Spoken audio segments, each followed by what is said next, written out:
ரத்தனகுமார் அவர்களுக்காக அவருடைய ஊழியர்களுக்காக நான் கர்த்தரை ஸ்தோத்தரிக்கிறேன். தொடர்ந்து பெரிய காரியங்களை, ஒரு ஜெப எழுப்புதலை இந்த ஊழியத்தின் மூலம் தேவன் செய்வாராக.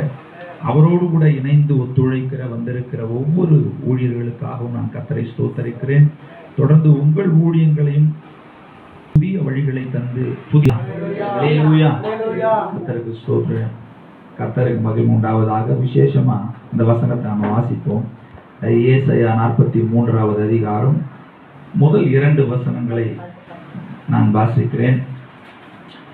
இப்போதும் யாக்கோபே, உன்னை சிருஷ்டித்தவரும் இஸ்ரவேலே, உன்னை உருவாக்கினவருமாகிய கர்த்தர் சொல்லுகிறதாவது, பயப்படாதே, உன்னை மீட்டுக் கொண்டேன், உன்னை பேர் சொல்லி அழைத்தேன், நீ என்னுடையவன்.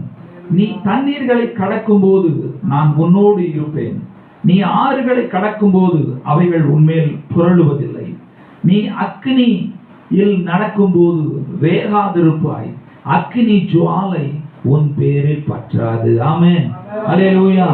இந்த நாளிலும் விசேஷமாக பிறந்த நாளை காணுகிற அருமையான சகோதரனுக்கு என்னுடைய பிறந்த நாள் வாழ்த்துக்களை நான் கொண்டு வருகிறேன். இதுவரை 48வது பிறந்த நாள்.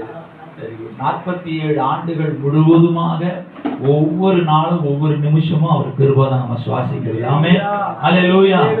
ஒவ்வொரு நொடியும் அவர் கிருபை தான். அந்த ஒவ்வொரு நொடியும் இந்த 47 ஆண்டுகளும் கர்த்தர் சுகத்தை தந்து, பலனை தந்து, விசேஷமாக ரட்சிப்பை தந்து, அபிஷேகத்தை தந்து, அவரை அறிகிற அறிவை தந்து, அவரை காணுகிற கண்களை தந்தது மிகப்பெரிய விஷயம். ஆமென் சொல்லுங்க பார்க்கலாம். கர்த்தர் மென்மேலும் உங்களை ஆசீர்வதிப்பார் சொல்லி நான் வாழ்த்துகிறேன். கர்த்தர் உங்களோடு கூட இருப்பாராக.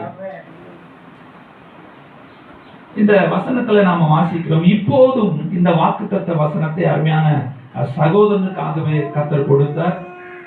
இல்லை, ஆனா